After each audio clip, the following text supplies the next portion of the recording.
Discs are becoming commonplace in U.S. cities where cellular is available today. 1973. Martin Cooper, a senior engineer at Motorola, made history when he called engineer Joel Engel, head of AT&T's rival project, and informed him that he was speaking from a mobile phone. The call was made with a prototype of Motorola's Dynatac model, which was released 10 years later. 1982. Nokia-produced Mobira Senator was widely considered the first true mobile phone available to consumers. This phone weighs 10 kilograms. Pretty ironic to call it a mobile phone, right? This pioneering mobile phone used a network called Nordic Mobile Telephony Standard, part of the first generation 1G of wireless cellular technology. 1983. In 1983, Motorola launched the first ever handheld mobile phone with the package weighed over a kilogram. However, it took more than 10 hours to charge and offered only 30 minutes of battery when fully charged. 1992. In 1992, Nokia launched its 1011 model, the first mobile phone that could be used anywhere in the world. This was thanks to its ability to access the global system for mobile communication network, often referred to as the second generation or 2G of wireless cellular technology. This phone weighed just under 500 grams and featured a monochrome LCD screen and an extendable antenna. 1992 also marked the year that the first ever text message was sent. Neil Papworth, a test engineer for Semigroup, sent the first text message to a mobile phone on December 3, 1992. The message simply read, "Merry Christmas." 1994. IBM's Simon personal communicator is widely considered the world's first smartphone. The IBM Simon featured a touchscreen display and countless pre-installed apps such as an address book, calculator, calendar, digital notepad, and world clock. This model was only on the market for 6 months, but IBM still managed to sell 50,000 units. 1996. The Nokia 9000 communicator featured a fully QWERTY keyboard, as well as being one of the first phones with the ability to send and receive emails and fax via its GSM modem. In the same year, the very first clamshell phone, often described as the flip phone, was released. It weighed just 88 grams and was small enough to fit in a pocket, although it was marketed as a wearable phone due to its ability to clip into items of clothing with the addition of a custom back. 1997. Siemens launched its S10 model in 1997 with the first mobile phone with a full-color screen. It displayed up to 6 lines of information in 4 different colors: white, red, blue, and green. It also came with several basic apps such as an alarm, a phone book, and even a voice note recorder. It weighed just under 200 grams and featured an antenna. Did you know that mobile phones are dirtier than toilet handles? A used mobile picks up around 18 more types of bacteria than a toilet, so remember to clean your mobile phone regularly and safely. 1999. In 1999, Nokia introduced its 7110 model. This phone featured a sliding cover over its keyboard, which allowed users to easily accept and end calls. It was also one of the very first phones to offer mobile internet access via its revolutionary WAP browser. Although this only allowed access to websites that had been optimized for WAP, it was also one of the first phones with the ability to download custom ringtones. 2000. Japanese tech company Sharp released the Sharp JSH04 under the J-Phone brand in November 2000. This model was only available in Japan. However, it was a real game changer, as it's the very first mobile phone to feature an integrated digital camera, even if it was only 0.11 megapixels. Also in 2000, Nokia's 3310, arguably the most iconic Nokia model of all time, was released. It featured screensavers, customizable ringtones, and the option to add a welcome message. It was famous for its long battery life and sturdy design. This was also the phone that popularized the Snake 2 mobile game. 2003. The BlackBerry 6210 was the first BlackBerry to offer integrated phone functionality. This was the first phone to feature BlackBerry Messenger, BlackBerry's widely popular instant messaging service that had well over 150 million users at its peak. It was also in 2003 that the 3G network standard began to be adopted worldwide. The network was built to encourage faster data speeds on mobile technology. 2004. Released in the latter part of 2004, Motorola's Razr V3 claimed the title of the best-selling clamshell phone of all time.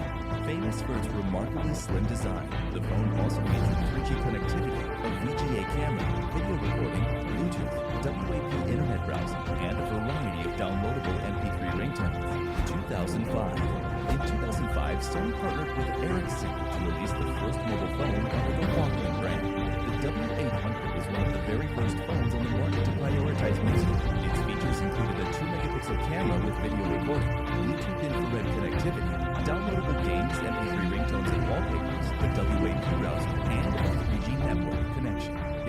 featured 34 megabytes of internal memory, add up to 2 gigabytes via a memory card. 2007. Nokia launched its M95 model in March 2007. It has 160 megabytes of internal memory, with the option to add up to 8 gigabytes on a micro SD card, as well as a set of dedicated video controls for watching films and listening to music. One significant feature of this phone was 2017, the company's acquisition by Microsoft. In the same year, S7 and S8 Plus, models featured a full-screen infinity display, support for wireless charging, a 1200% battery with an f1.7 lens, and 3 improved security features, including a fingerprint scanner, iris scanner, and face scan. Also in 2017, Apple launched the iPhone X, the first smartphone with a full-screen display. Its main features include the lack of any on-screen buttons, support for wireless charging, a 5.8-inch display, dual 12-megapixel camera, and face ID. 2018, Chinese manufacturer Fujifilm launched the Power 5 in 2018, incorporating a 13,000 milliamp-hour battery, the largest ever seen in a mobile phone, over 4 times greater than Apple's flagship, the iPhone XS Max, released in the same year, 2019. In 2019, the fifth generation network was launched, and so were the first 5G phones. 2019 also marked the launch of the Xiaomi Mi Note 10, which was the first smartphone to feature a 108 megapixel camera. In 2020, the 5G phones are taking over in 2020. Golden display phones were introduced this year. The Samsung Galaxy Flip Z 5G has shown impressive features. 2020 has also been marked by improvements in battery life and charging speeds. More and more phones feature fast charging. Today's smartphones have significantly improved compared to earlier models. Everything is more advanced. Newer models feature more memory and allow users to use multiple applications at the same time. Cameras are HD, and music and video streaming are made easy. Users' mobile gaming experience has improved as well, with improved specs and battery life. Professional dual-lens cameras are now becoming standard on high-end smartphones, while the handsets themselves are becoming more and more durable.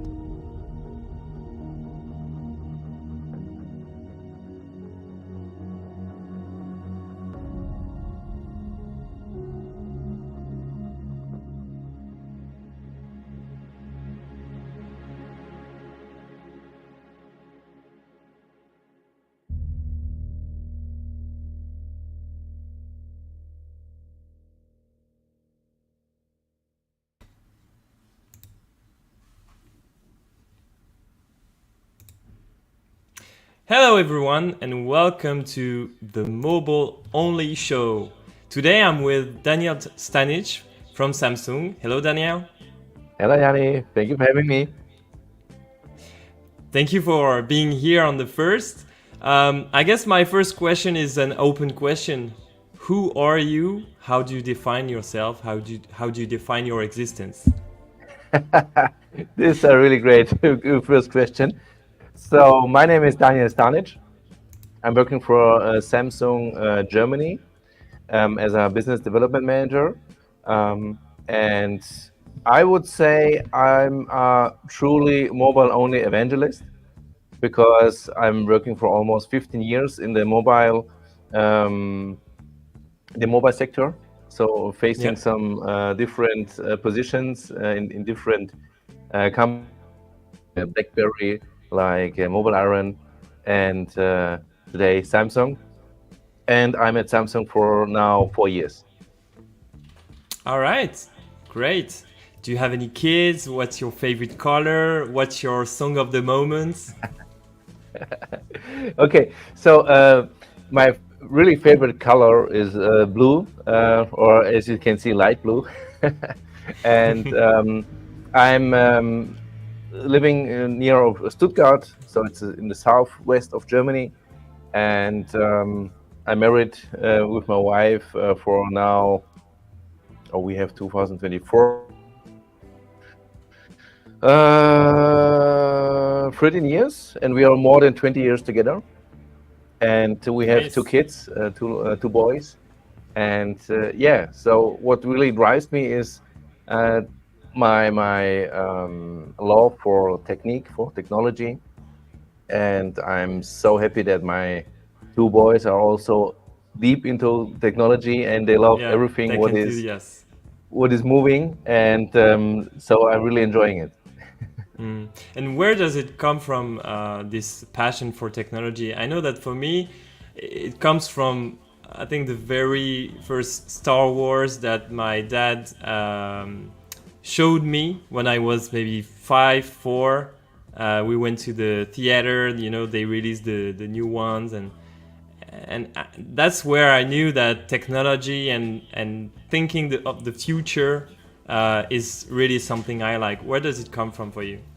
Yeah, I would say my father was really a craft worker, so he was working a lot of with different tools and different stuffs.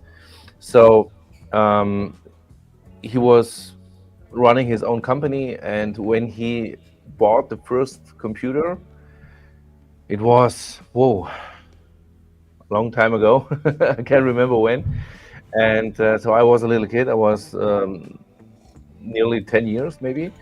And so I was totally fascinated about the computer and about the people were coming for installing all the software and doing all the Yeah. stuff on the computers. And this what catched me at the first stage. And since then, I'm totally into technique. And I was working for a computer company at the beginning, um, creating computers, at least 15 computers per day, I can remember. And also, what also interests me are cars. Yeah, so Oh, when I really? was 18, I was able to buy my own car. I totally modified it and did everything on it. And I guess this is maybe the specialty in my case that I'm a IT guy, but I also like cars and technique, and I'm not afraid getting dirty and doing Yeah. all the stuff around that. What was the car? It was an Alfa Romeo. Oh, Italian one. Yeah, yeah, Italian car, and it was not broken. It was running fine. So, what do you think of EV, Of what? electric vehicle? Do you think electric vehicles are a good thing, or it's just an outrage to like what a real car is? Yeah. So it's not simple to answer. I really love the technique. I love to drive electric cars, but I don't own one. Yeah, because for my kind of driving, what I doing with the car and all the routes that I'm driving, I still need a diesel car. And but I would say for so we are not at the moment planning some new cars in our family, and we would go for an electric car, for an EV for my wife, because she doesn't have the long distances and she's flexible in this case. So it's not easy to answer. So I like EVs, but I'm not currently using one. Will you? I'm pretty sure that I will have one in the near future. Yeah. Well, I do have one currently, and the comfort experience when you drive it is unseen. Totally different. It's Yeah. really really comfortable. Yeah. However, when you want to do long distances, it could be a nightmare because you're looking for reliability. And clearly, when you go to a highway and that there's a broken electric station, and you have to go to the Frustrating, next yeah. one, and you risk your trip because you only have 15-20% of battery left, then it becomes a discomfort. And Definitely, I had the definitely. experience twice, and that's why I kind of miss having an engine, a real a motor engine, Yeah. and be free, to just go wherever I want. And that's the point. So I was just posting a story last week or 2 weeks ago. I was starting the day, jumping into my car, and I wanted to drive straight away. And this is the good thing on the EV cars. So the EVs are always fully charged when you are at home and you are starting the day.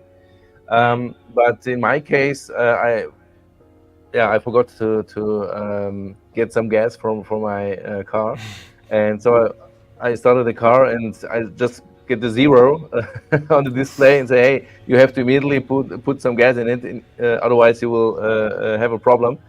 And but the gas station is just a second away. And after 10 minutes, I had again 1,300 kilometers of range, what I can drive. And this is something that is really comfortable in this case. So, as I said, it's not easy to answer. Yeah. But you know, there's one thing is, I think that car enthusiasts were a specific group of people, and tech enthusiasts were a specific group of people. And now with EVs, both are kind of merging, because cars are more and more, well, technologies, computers. So I see it in a good way, and now when you go online and see the tech reviews and tech websites, they also talk about EVs.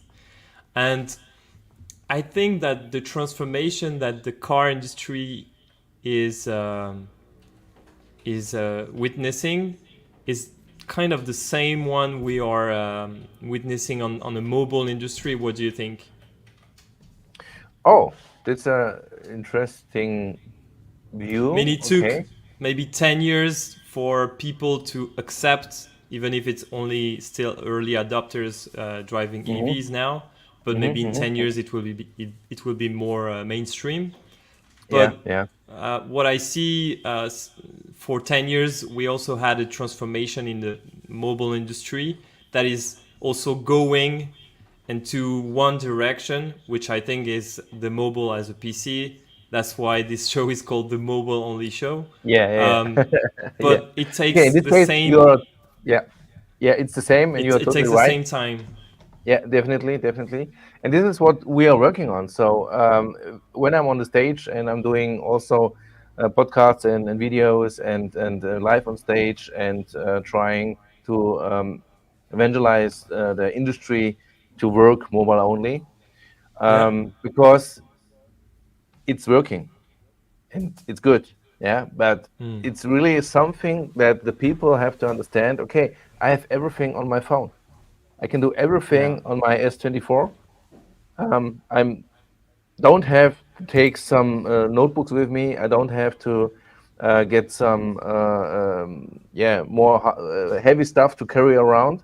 So everything what I need is just in this phone. And as you're just displaying it on the screen, with DeX, we have everything in it. So you can just transform your phone into a PC, and you can do it wireless or with cables. And it's a pretty cool thing, but it's not easy to get the people in it to understand that they can do everything with their phones. So for those who don't know, Samsung DeX, which stands for Desktop Experience, is a special feature that came up in 2017 on the Samsung Galaxy S8 that I have right over here. And it allows you to connect your smartphone to a screen and basically turn it into a PC. It's a PC mode, which is great. So I guess my question is, how internally at Samsung, how did you perceive the arrival of mobile-only solutions like DeX in 2017, 2018?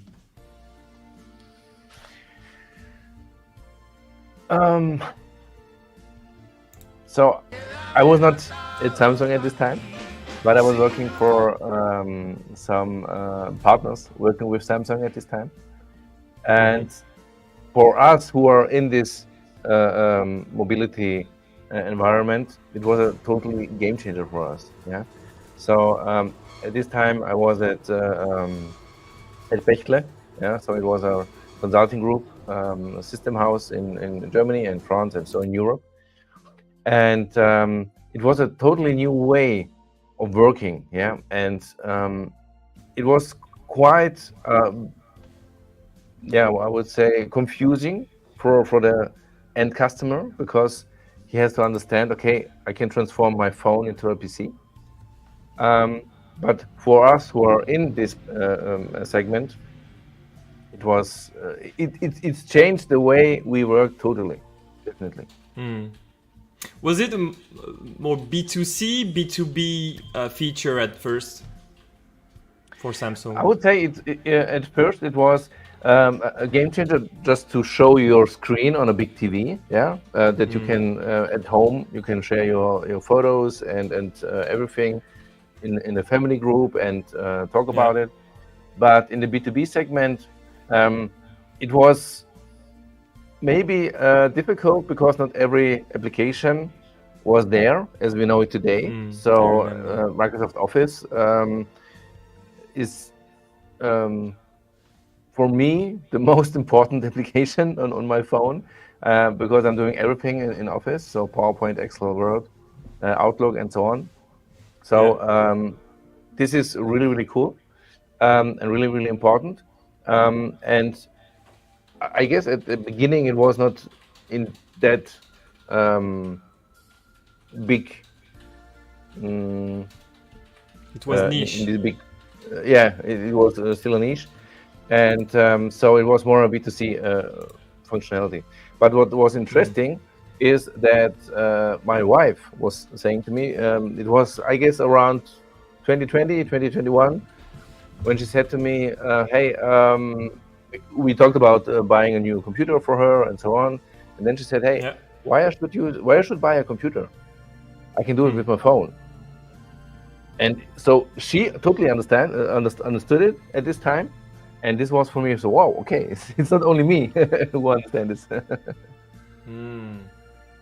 And how did the market perceive it at the time in 2017, 2018? So, I mean, the B2B, the B2B one, because obviously you are from this world. Yes, yes. So it begins that the VDI offerings were also really happy about that. Yeah. So it was now possible to start Windows virtually on your phone. You don't need a computer anymore, and you're just using the VDI from the partners. Yeah, so it was a huge step for them. So that's the And reality. It was considered as the best thin clients ever yes, to connect to definitely, yeah, Windows in the cloud. Yeah. definitely, yeah, Yeah, I remember here at Mir Access, we had two people coming from AWS, and they flew from the UK and the US to our city in Lyon just to have a lunch with our team, and they told us Mir Access and Dex are the missing key to AWS strategy for mobile only and cloud computing. And this is something I did not understand at first, but I see it now more and more as a reality. Yeah. yes, yes, yeah, A- definitely. And do you use Samsung Dex yourself? Your wife is she still using it, and do you use it yourself? Yes, definitely. So for now, I'm just talking with you with my Tab S9, and Nice. I can also do it with my S24 every day. And I really want to mobilize also everybody out there, just maybe to think about, okay, you're traveling. So I'm traveling a lot. Yeah. So if I'm going via plane or via train, and I'm in a different city, I'm heading to the hotel room, and in every hotel room you have a TV hanging on the wall. Yeah. True. Yeah. And um, I'm just getting out my Samsung keyboard and my Bluetooth mouse and connecting my phone with the TV on the wall because every TV. So I didn't get any TV in the last couple of years, which is not smart. So able to do Miracast, Yeah. and so I'm just connecting my phone wirelessly with the TV in the hotel room, I'm jumping into the bed, getting the keyboard on my knees, and just Yeah. typing and doing my emails and doing some preparations for the in the PowerPoints and so on. And if you imagine this, you're doing this on a big screen and you don't have any computer around you because you're doing Crazy. it everything on just your phone. And this Yeah, is yeah. crazy, and this is really cool. I think the moment I realized really the power of it, and how the mobile only vision is true, is really when I was in quarantine for 14 days in Korea back in 2020. So I was in a hotel room, couldn't access to the real Korea, and I was locked down for 14 days. That was mandatory, and I only had my smartphone, a mirror book, and the connected TV. And fortunately, I was in discussion at the time with Microsoft, and they wanted to release, what was called xCloud, but now it's called, well, it's just Xbox Cloud. Uh, Hmm. Basically, an Xbox in the cloud. And I took the remote controller, the game controller, with me. And in this small room, I could work, entertain, and do whatever I wanted just with a smartphone that I casted on a TV and play video games, or connect it to Mirrorbook and do Teams, and it was crazy. And that's the moment I realized, yep, that's it. In 5 to 10 years, everybody will use this kind of devices. And I Definitely. guess we share the same vision, but how do you see the smartphone evolution in 5 to 10 years? Like, how do you imagine it? Whether it's the shape of it or the functionalities? What's your vision on what's Yeah, next? yeah, yeah. So my vision is that the phones are getting smaller in this case, that we can fold it. Yeah. So I truly love the S24, but it's quite big. Yeah. So it's a 6.8 Mm. inch display, Yeah. um, but it's not heavy. But it's just a big screen. Yeah. Mm. And I also have my Fold, and the Fold is for me the ultimately productivity machine. Yeah. So you're just able to do everything just on the phone, because you have the front display, which is a normal sized shape of a phone, and if you just Yeah. unfold it, you have almost a small tablet in your hands, Mm. and every time, so you don't have to get out your tablet, and you just have it in your pocket. Yeah. So I'm pretty sure that the phones are getting smaller, but you can unfold it so you have more space on the screen. I'm not sure that we will lose the phone at all, but this is just my opinion, my personal point of view, because the technique is crazy. Mm. We will see a lot of new possibilities, and yeah, we will see what will happen. What about AI? I know that on the Galaxy S24, there's this new AI I love feature. it. How do you see it evolve in 5 to 10 years? So for me, it's not a it's not a game changer now. It was a game changer some years ago. Yeah.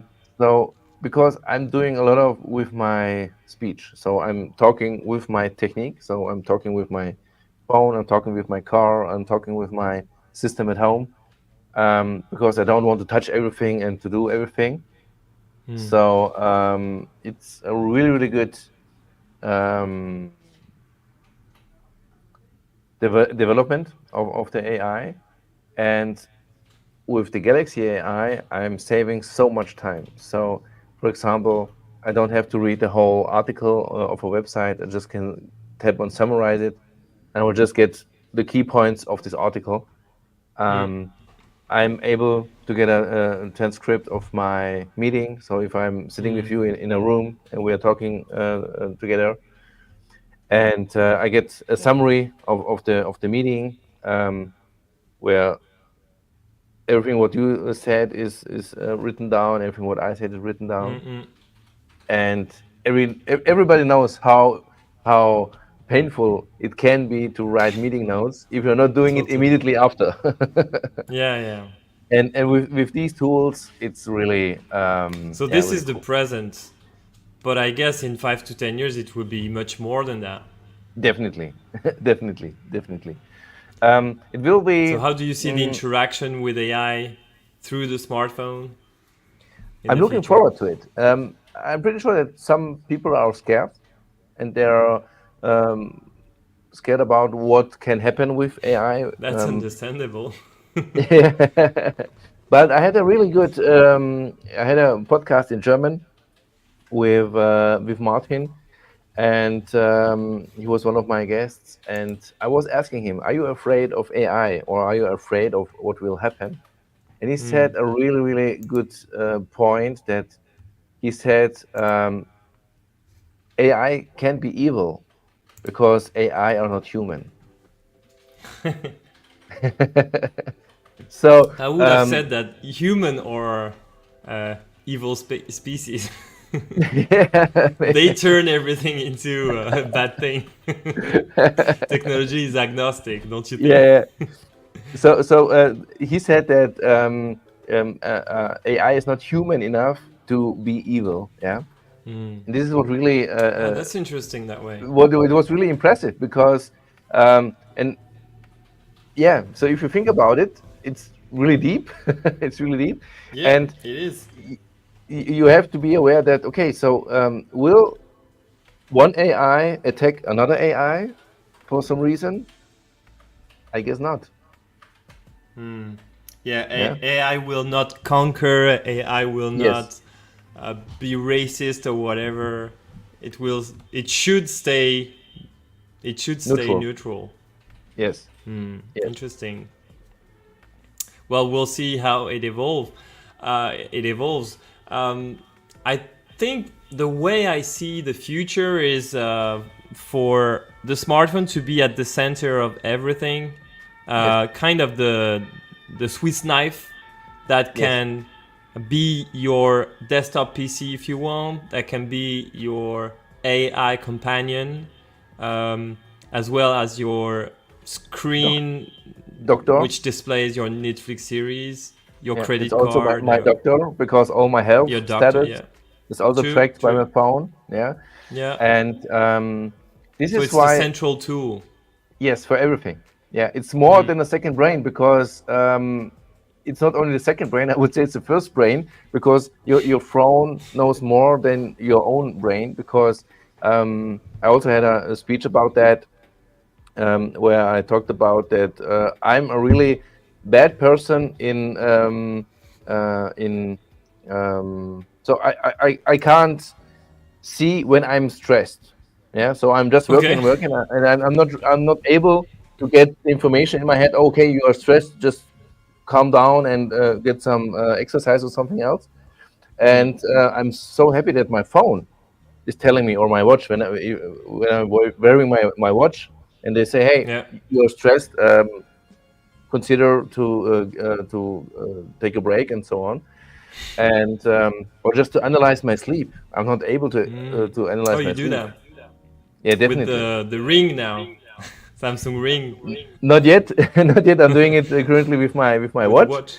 but I Yeah. will do it with the ring. Yeah, because it was also for me a difference to sleep with my watch on because as usual, I'm not wearing a watch while I'm sleeping, but I did it to improve my sleep, and I really improved it. And it was Oh, you did. for me now, Interesting. yeah.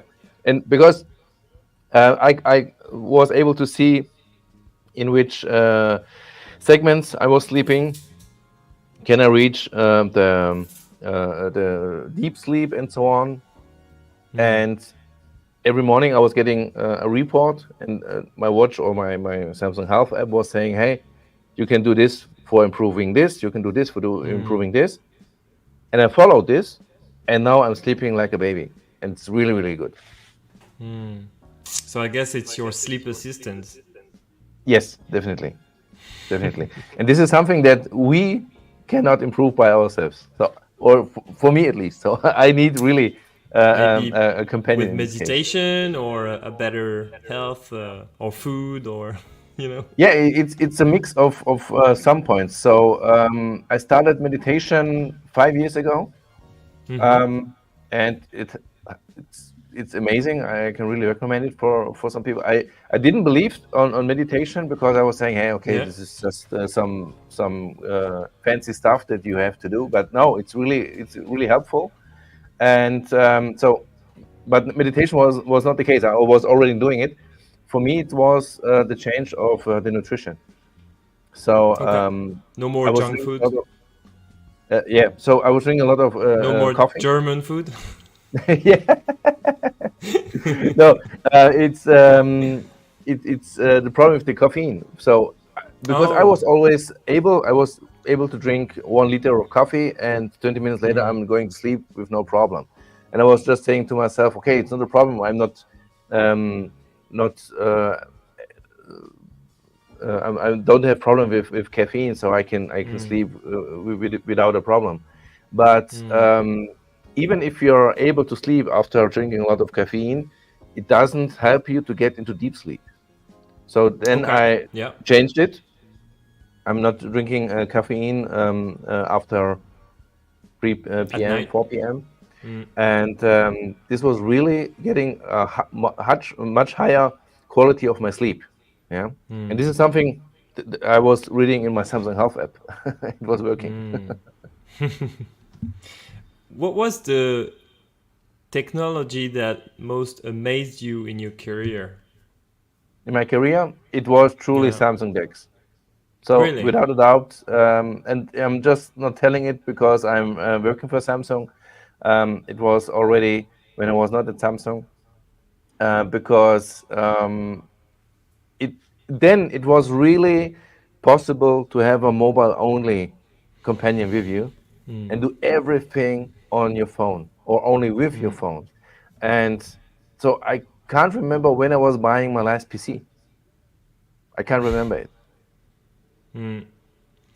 Yeah, I agree with you.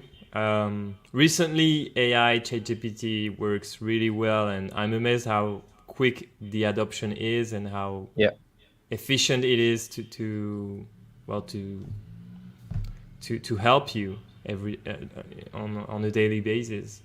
But yeah, I would have said the same. Samsung Dex is a true game changer that needs to be well discovered by public, and I remember that at the time we had some uh, attempts by Microsoft with Continuum. We had Motorola, which was the first company releasing a Samsung Dex-like experience in 2011, 2012. I had also that Um, phone, so that Motorola phone Matrix. with the yeah yeah correct, and with this docking like a mirror book Mm, mm, nowadays. And but yeah, it was the really first steps, and it was not working quite nice. Yeah. it wasn't because at the time we had 1 gig of RAM on the Yes. smartphone. Now we can have 11, 12. 11, 8 or 12 or 12. 16 very soon. Yeah. Yeah. All right. And there's also the point. So even if you imagine how fast these phones are and what you can do Mm, everything with it. So I mm. really like to cut videos and doing some post productions, and also, and I'm doing it on my phone. So I'm Really? not working. I'm not What working software? on a big computer, and I'm just doing Mm. everything on my phone, and it's really working really good. What software do you use for video editing? So my favorite one is InShot because it's Okay. really fast and you can. It's really easy to use and really cool. Mm-hmm. But I'm also want to try Da Vinci. Yeah. DaVinci is really great. Yeah, yeah, yeah. Well, not yet So, available, but I hope that will be coming soon. yeah, yeah, yeah. Well, But what's in your also, bag basically? yeah, what just I wanted to say is, Yep. so I hope that DaVinci will coming soon to Android. But besides of InShot, I'm using Adobe for Oh, editing. Adobe. They released the Adobe Rush. That was the name, in Hmm. partnership with Samsung a few years back. And I tried it, and it was crashing all the time. So I think they Oh, discontinued really? it. Okay, Yeah. okay, okay. I It can was say, because they had to adapt to every phone and every type of processor, and between yes, Exynos and Snapdragon, there are a lot of difference. So it was a lot of work for them, I think. yes, definitely, yeah, yeah. But I'm still really happy, and I'm doing just also big projects. And what I wanted to say is, it's amazing me. So it's really to see how fast you can compile a video on a mobile phone or on my Tab S9. So if I'm working on my Tab S9, it's really really cool. Yeah, I agree. So what's in your So, bag at the moment when you travel? first of all, it's my mirror book. I'm a Oh, huge really? fan of it. Yeah, yeah, yeah. Thank you. So I'm Appreciate using it. it since 2019, Okay. and it's really really cool. I really love it because so you are on a fair, for example, or on a any kind of event, and you just have maybe some small desks or maybe in a corner where you can sit and so on. And then if you're just putting out your mirror book, you have always power because you have a big battery in it, and you just connect it with your phone, and you have a whole desktop in front of you. So this is for me really the best gadget in my bag. And besides that, I have, yeah, for sure, a lot of cables and adapters, and also my mic, what I'm using at the moment. Okay. What for it? Because you interview people in the street, or? No, so I'm using it if I'm doing my webinars or if I'm doing some live streams. Oh, And really? if I have some more people besides me, then I'm just getting them also the mic, and then they will Okay. also get the second one, and then they can have a chat with me in a high quality. So you don't have to flip the phone around all the time. Yeah, yeah. Yeah, it's much better than the phone's microphone, even if it's already great. I mean, Yeah, definitely. I And I have a rock band, and just to do demos, we just put the phone and record, and at the end you have exactly. something that you can hear, and even it's not perfect to listen every day, but you have Yeah, something yeah. to remember. Yeah, It's and also with incredible. the distance. Yeah. So if you are recording something, um, so I was just doing a podcast last week with our partners Imperium, and I was just attaching my S24 on a tripod, and we were sitting on a couch, and so this was a quite huge distance, and then yeah, you are really happy to have some wireless mics where Right. you can just catch the audio. All right. Well, thank you. I think this will end the interview part, but then we'll talk about news tech. But I have two more questions. Uh, well, do you have a book recommendation these days? And what's your favorite podcast? Yeah. So my current book, what I'm reading, is from. The name is a little bit complicated, but the title of the book is Work-Life Harmony, and Okay. it's a What really does it good talk book. about? So it's talking about the case and also the problem that I had the past couple of years, that I was always chasing the work-life balance. Yeah, so you're always trying to balance your private life and your work life. and that was the wrong approach. So the better approach is to have a work-life harmony. So where your work life and your private life is in harmony. So you can create a good environment where you can get both sides in it. And there are a lot of tips in it and recommendations. And it's really, really good because it's also getting into the point that you can also doing everything on your phone. So it's really, really near this case because you have your work profile, you have your private profile on Android with Android Enterprise, and you can have the choice where you want to just shut down the work profile, and when you Yeah. activate it again. And this is also where you can start a harmony. So you don't have to work 9 to 5. So maybe you have to work from 9 to 11, and then you have to do something private, and then you can start again from 3 to 7, for example. Yeah. And this is the harmony which is described in this book, and I really like it. Okay. Maybe I should read it because I'm really unbalanced. My life is like wake up between 8 to 10, work on my phone in bed Yeah. until I find motivation to go to the computer. And when I say computer, I mean the mirror dock and the big screen. And then I start working, and sometimes I do a break on the afternoon, and basically I work till I don't know 1 a.m. But sometimes I just play video games, and then I have an email at 11 p.m. and I take it, or a call at midnight with the US, and so basically I work. I'm on duty all the time.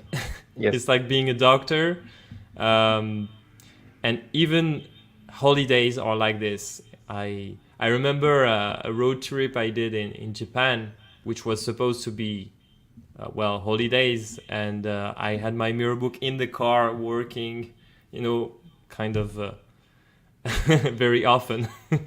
So I'm never in full holidays and never in full break or full rest. So I need this book. Yeah, yeah. You will send me the And link. that's yeah. So and that's the point. So so you have to the right to choose when you want to do some private thing, some business things or business related things, because as you are always on duty, so am I too. So Yep. I'm available at 12 p.m. The same as at 6 in the morning, 6 a.m. in the morning. So and this is where I also can choose. Okay, now I have to go appointment at the doctor, or doing something private, or getting my kids out of the school and so on. And so this is the right to choose what you are doing. And so I will send you the link to the book. So I Yeah, really totally. appreciate it. But I agree with you. I think it's a choice that we made to just have the freedom to decide ourselves, and not have a rhythm that is imposed nine to Yes, five every day yes, for the rest yes, of your yes. life. Yeah, very interesting. And what's your favorite podcast? Yeah. So I just want to get the title right. Okay, So the name. Yeah. my the podcast I'm listening, and I'm a huge fan of it. It's a Psychology of Cybercrime podcast. All right. Yeah, So so you it's are hosted. one of the of people who watch crime reconstitution on TV and stuff like this. Aren't you? Yeah, yeah, yeah. So so when I'm watching, I like to watch some crime series, but I'm not doing it a lot because I don't watch a lot of TV. But this podcast is from Mark T. Hoffman, and Mm-hmm. I really like him. He's a really good guy. The podcast is also in English, so I can recommend it for Brilliant. everybody. Yeah. Um, and it's really interesting to get the stories for somebody. So one of the episodes was he interviewed a guy who was working in the IT security, but he also worked for Anonymous. So yeah, so this is really yeah, crazy. And why they are doing this, and what is the psychology of a hacker? So are they white hackers? Are they white Black hats, hat. black hats, or something in between? And it's really, really interesting. So I can recommend it for everybody who's working in IT. Great, great. Thank you, Daniel. I think we are going to talk about, well, what's happening in the world.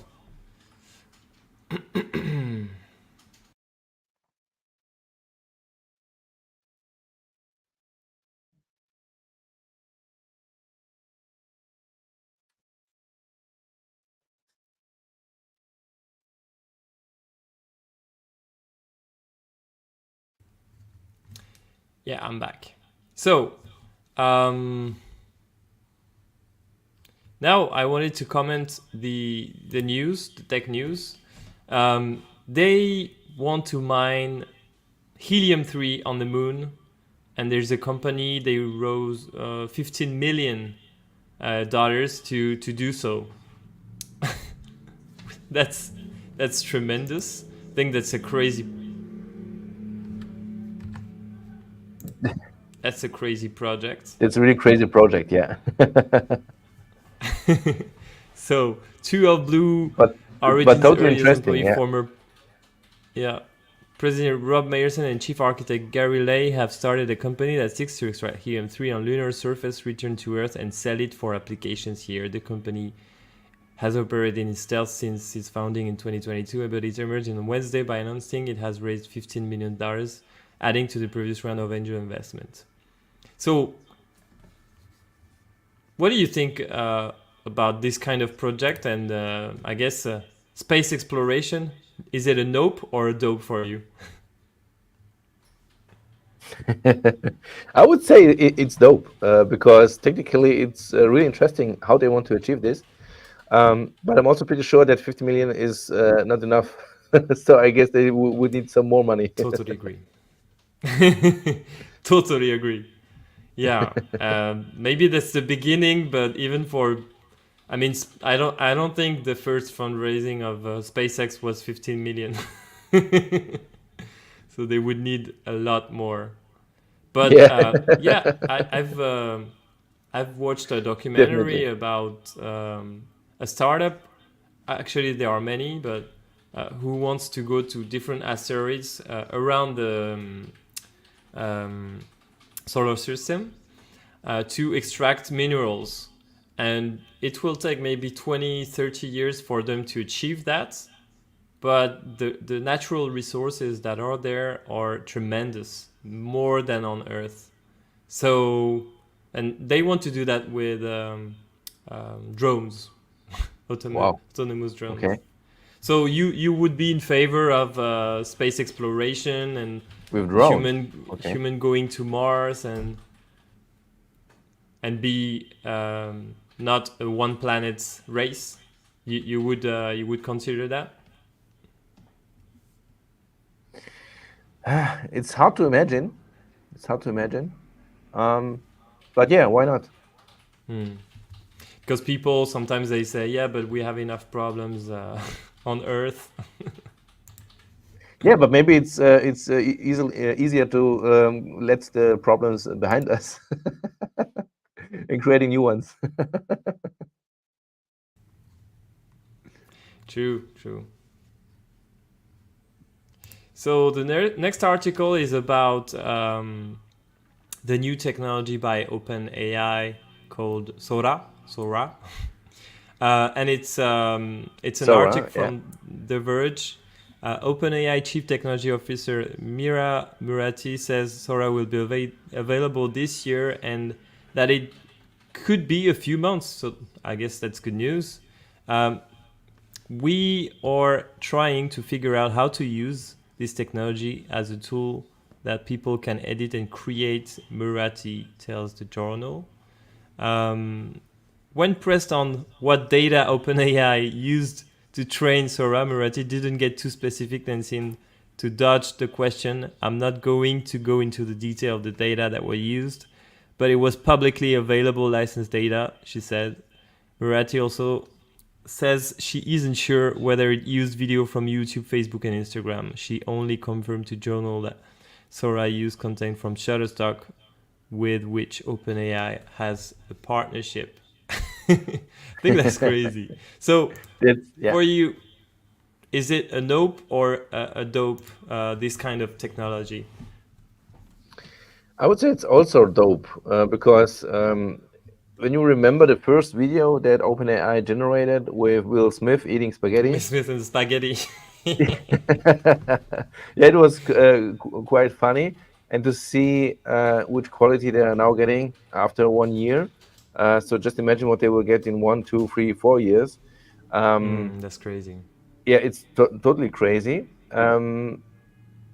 I like it, but it's also the point where you have to, yeah, consider what will happen in general in this case. So do we will have some actors anymore, or we will do anything with AI?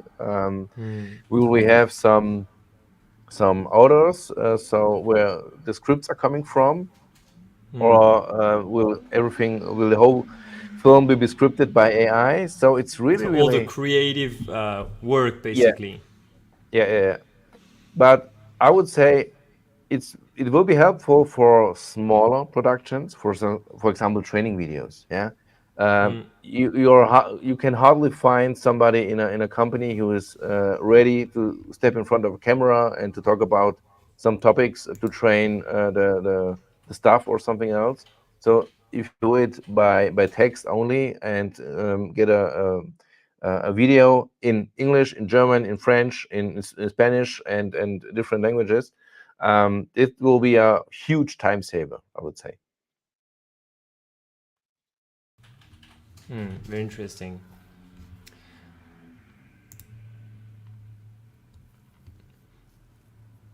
And I'm trying to find the right tab.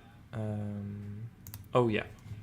So then there's it's not an article, it's more like an essay from Hugo Barra, who is a former head of Oculus at Meta.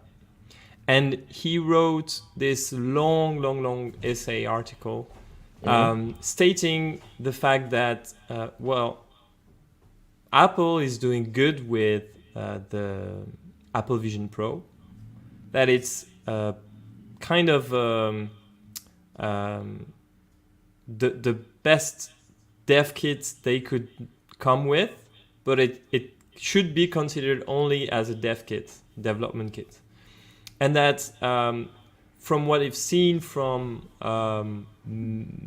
internal meta discussions, this, the arrival of Apple Vision Pro, this will have the same effects that the Android and Apple fight war for over a decade. So he's saying that Apple will get the same market share as they have on a smartphone than on a Vision Pro, and Meta will be the Android of VR, AR, mixed reality headsets. And I thought this was really interesting that he think of this comparison. So what do you think? And is Apple Vision Pro a nope or a dope for you? So I was not reading the article, so this is quite new for me. So where was it published?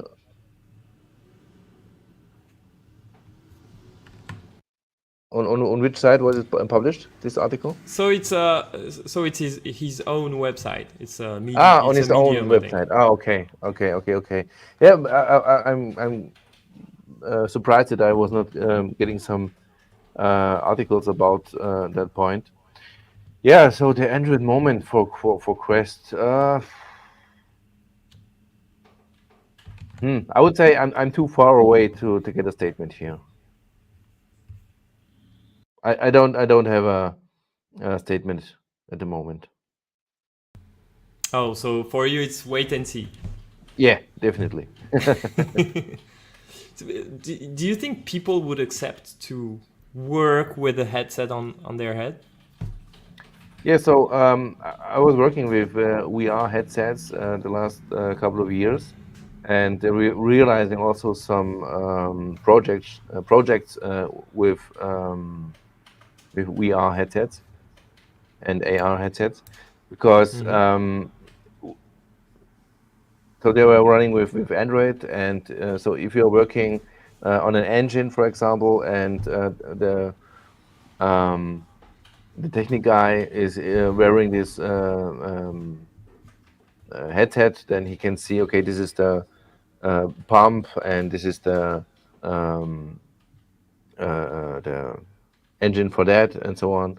So the description of it. So it was really a game changer in this case for some Mm, specific projects where you have to know a really big knowledge about the engine or about the stuff you're working on.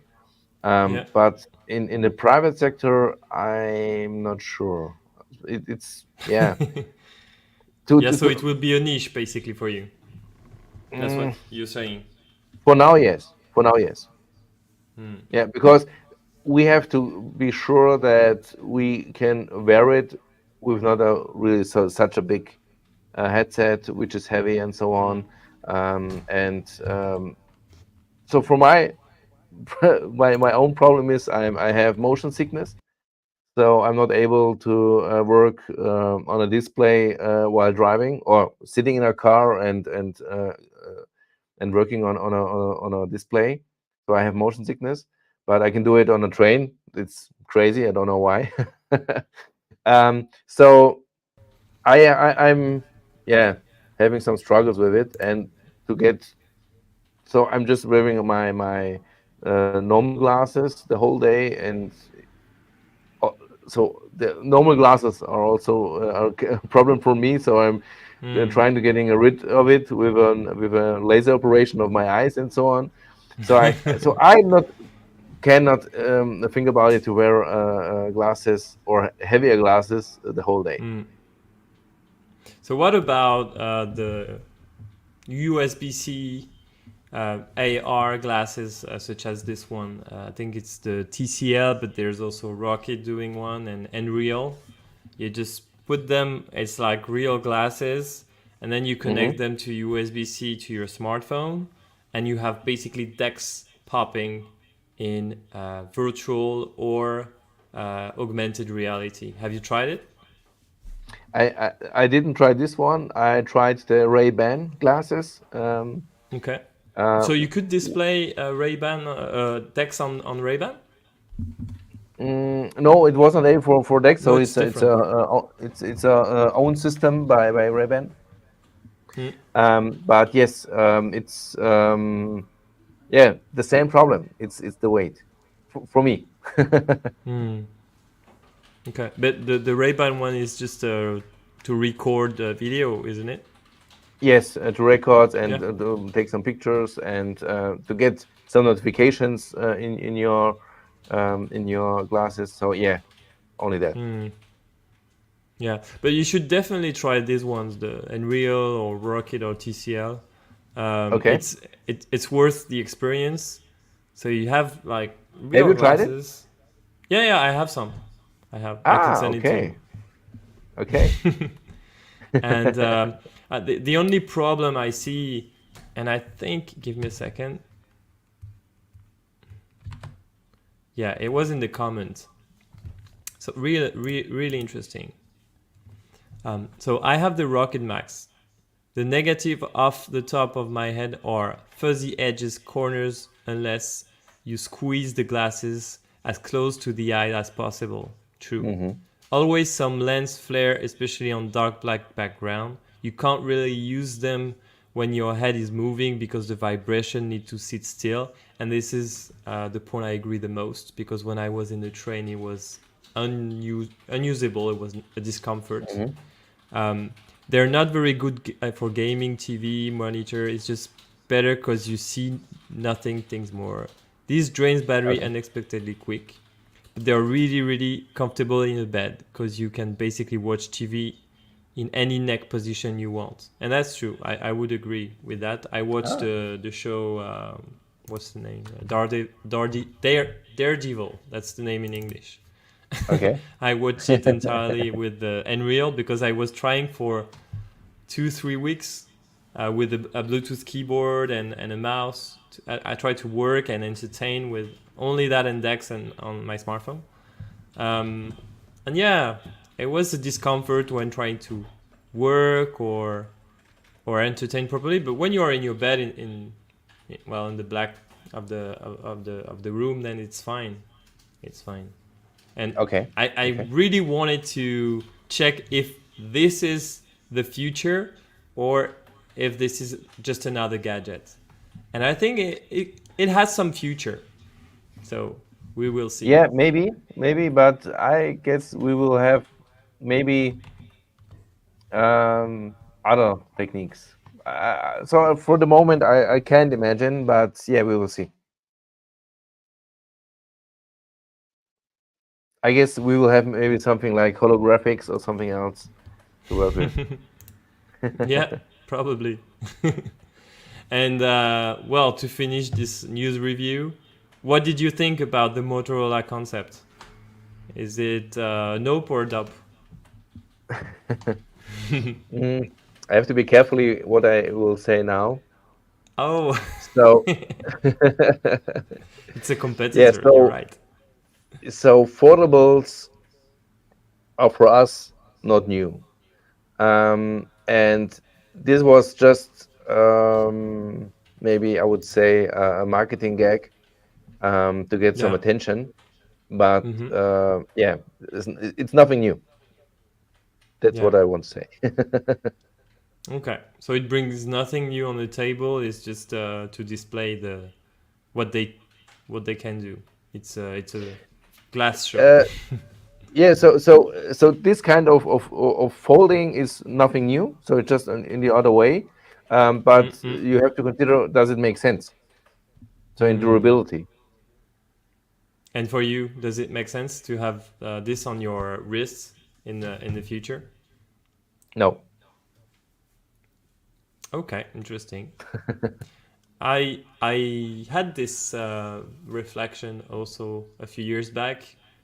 If life would be like in Star Trek or or Star Yeah, Wars, you do like this and you have everything on but your wrists. you showed it right. You showed it right. It's not in this Mm, case.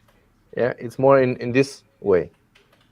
yeah, yeah. Yeah. But I don't think it's natural now that we have smartphones. I don't think it's natural to do like this for 30 seconds or a minute or 5 minutes, to do Yes. something. You do Yeah. that to watch the time, that's it. And for Yeah. half a For two second. seconds, and then that's it. Yeah. And then you get Yeah. fatigue. Definitely. Yeah. So foldable smartphones in general are totally dope. Definitely. Mm, I said it already. mm, yeah. But this concept is just uh, uh, yeah, just a marketing hit, I would say. Mm, agree. So let's talk But it's my about, personal opinion. yeah, of course, it does not involve Samsung in any way. Let's talk about Samsung DeX in the professional world. Um, So this is a video we have with police forces in the UK. Did you know Hmm. Samsung DeX was used by the UK police forces? Yes, yes, and also by the US. So the LAPD is also working with it. LPD and Chicago, I think. Chicago, yeah, sorry, yeah, Chicago. Oh yeah, and maybe Atlanta and LAPD very soon. Yeah, maybe. Well, they've increased their productivity by a lot, and I think it's worth talking about it because they have the same constraints and use case as many other many other companies. It's just operator on the field. whether it's for a technician or whether it's for, well, an equivalent would be a firefighter. It's basically the same job. You go from Yes. point A to B to C to solve problem. And I think it's I didn't expect at first that it would be police forces using DEX as the first early adopters. Would you agree with that? I mean, who do you think it would have been? So first of Office all, workers? yeah, it's more. So we are calling it the white collar workers. So not the blue collar workers. So the white collar workers are that we're working in an office, visiting customers, and doing some meetings and so on. But the blue collar worker, and this is what I'm working on the last couple of years. That's an interesting point, that they are using Samsung DeX in different ways, and most in common, because they have to carry around the technique, and they have to be flexible wherever they are. And also for the IT department, it's only one point they have to manage, so it's only the phone they have to manage. They don't have to manage also a notebook or also tablet and so on. So it's just the phone, and you have everything on one device. You can take the pictures of an accident, for example. You can take pictures of some suspects and get these information directly into your environment, just with one device. And that's what we call tech minimalism here. absolutely, yeah. And you don't have to be aware that to charge your phone, to charge your notebook, to charge your tablet, you just have to charge your phone, and your MirrorBook is almost always charged, because the huge battery is also charging your phone. So it's totally nice. It reminds me of this setup. Yes. Don't know if you can see. It's minimalistic, you know. Definitely. So even if this keyboard is, I have the same one. I'm not quite satisfied because the quality is not that good. But I have to try different other affordable keyboards, and then I will also try to get this kind of minimalism with my Fold. But as I said, I'm so happy with my MirrorBook because you have always power, and you can do everything with it in a huge, in a bigger screen. The crazy thing about this guy who has this setup is that he upgraded his firmware, Samsung firmware, for a custom one, and he's able to have DeX on the small screen of the foldable and not display it somewhere else. So basically he has DeX everywhere, like on the tablet. I think you do that on the tablet. Yeah, we're doing it on tablets. Yeah, right. I think that's great, and I've seen on the Samsung's forum that many people are asking for this feature to come also on smartphones. Yeah. So we are listening to our customers, and as you have seen with One UI 6, we have also doing some improvements in DeX, so that the environment on the tablet is the same also in Samsung DeX if you're using DeX on screen. And so if we are getting enough feedbacks in this case, maybe we can do it. Yeah. Do you have any tips and tricks for DeX that you use every day that are improving the experience, giving some comfort to the user? It's not no rocket science. It's just easy.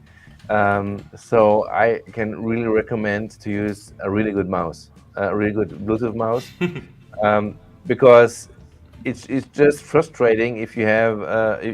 So I have to explain a little bit. So the Swabians, so the Southwest Germans, so where I'm coming from, we are really well known to be like Scottish people. So we don't like to spend money.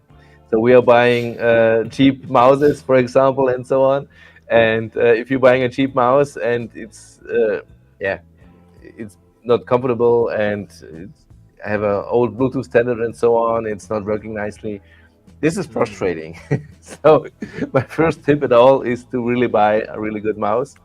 I have my favorite ones. Don't want to make some advertisements, but yeah, if you are Oh, you buying, can. so I really like mouses from Logitech. Yeah, so They're these the are really best. good, and Yeah. so I'm using it on my yeah. For example, I this have is the the Microsoft Microsoft Arc. one. Yeah, the Arc, the one that can go like this, flat. Yes, but is And this from it's not Microsoft? very practical. Yeah, it's Microsoft. It's not Yeah. very practical, but I really like the design of it. And Yes. there's no, side buttons, which I miss. But I like the design, so I took it instead of the Logitech. Yeah. Yeah. But I have the problem. I can work with. I have the same one. I can work with it maybe for 30 minutes or maybe an hour with that. Mm, But if you're doing really some exciting stuff in Excel or PowerPoint, then yeah, it's frustrating. So this is mm, why mm. I like to use my MX Vertical from Logitech, and this is really comfortable and I really like it. Yeah. Yeah, So yeah, this is the tips that you give for Samsung Dex use a good mouse. And yeah, even definitely. on laptops, whether it's MirrorBook, NextDock, UPerfect, I think everybody's complaining about the trackpad experience. And Really? yeah, often because before on PC, it was a different experience of trackpad every time you acquired a new laptop. Because you changed the brand, and even the same brand could change the design, and sometimes it's in a position, sometimes it's in another position, sometimes it's big, sometimes it's small, and you had to readapt every time. Yes. And I think it has the same effects, but in a world where the trackpad on the modern laptop is standardized, and it's almost every time in the same position and same size, and it's at its best, it works well. But yeah, even I Yeah. complain. Okay, but I'm working. I'm fine with the touchpad on my MirrorBook. So if I just want to have a quick look or doing something quick, I'm just using Mm, the touchpad. But yeah, as I said, if I'm working deeper in Excel or PowerPoint or in emails, then I have yeah, to like to have my big mouse. And yeah. yeah, Same so for this me. is yeah yeah. And so this is my first recommendation. And the second recommendation, I already mentioned it, um, to use a TV which is already there. So, for example, in the hotel room. Yeah. Mm, So every time I'm telling people about that case that I'm using the TV in the hotel room, um, almost every time I say, "Oh, this is really good," and I will try it and so on. And then yeah, they come back to me and say, "Yeah, this was a really nice idea," and yeah, just to lay down on the bed, have a big screen in front, working with an external mouse and keyboard. This is really good.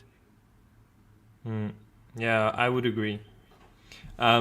For me, if I have a recommendation, it would be, you know, the fact that you can have your um, cursor, your mouse, going from one screen to the other. Hmm. I think this is a game changer. And give me a second, I will show you what I mean exactly. Oh, sorry for that. So this is the setup I use. Ooh, okay, much better. So here, the the the mouse could go from the big screen to the small screen. You know, Yeah, sorry for the video quality, but yeah, this is how I work every day, and it's just so practical, really definitely. Yeah, yeah, practical, yeah, because you yeah, have a second screen, basically. Mm. definitely. Yeah, And it, and yeah, go ahead. yeah, and you can just use your keyboard and your mouse. So if you just want to, enter a WhatsApp or something else, just go over. Mm, You don't have to open the application in Index. totally. This is really cool, definitely. Yeah, it's just brilliant because I have usually the way I use it is with the WhatsApp or Spotify. When on the big screen, I have a better productivity tool. Yes, yes, definitely, Uh, definitely. and there's one accessory I would like to show you. And for that, I will switch to the other camera. Be right.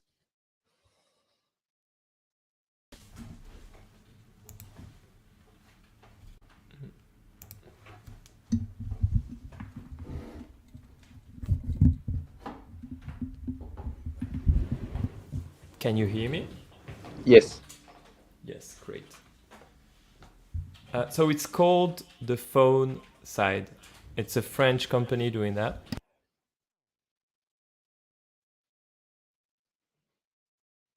So now we don't hear you. Yeah, I can. Okay, now I yeah. was just taking a device. So let me open it. It's a clamp. It's a clamp, Okay. but adjustable one, like this. Oh, sorry, like this. Okay. And this is so practical. Let me bring the S8. It's so practical, especially when you use your phone as a second display. So it's like this. Then you adjust the size, and there you go, and it holds. Oh, okay.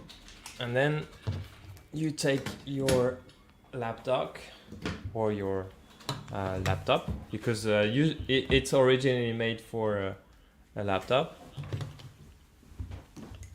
and then you put it here like this. Ah, Let me show you again. nice. Yeah. And it This is works like a cool. charm. Yeah. And I really use it when I travel in a train, in a cafe, or very practical. So I recommend this Phone Side, it's called. Really cool. Very cool. It's available in Germany already? Well, you can, yeah, they can ship anywhere in Europe, I think. Cool. All right. Well, I think that this is the end of this first podcast. Do you have anything more to add, Danielle? It was a great pleasure to have you. Yeah, so it's a pleasure for me to be your first guest in your mobile-only show.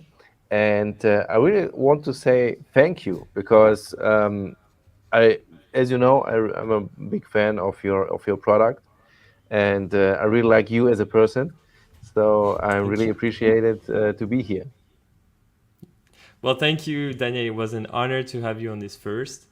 And well, I hope you enjoyed, people, having Daniel and this really nice discussion that lasted an hour and a half. And I'll see you in the next episode. And you take care, Danielle, and see you next time. See you. Thank you. Cheers. Bye. Bye bye.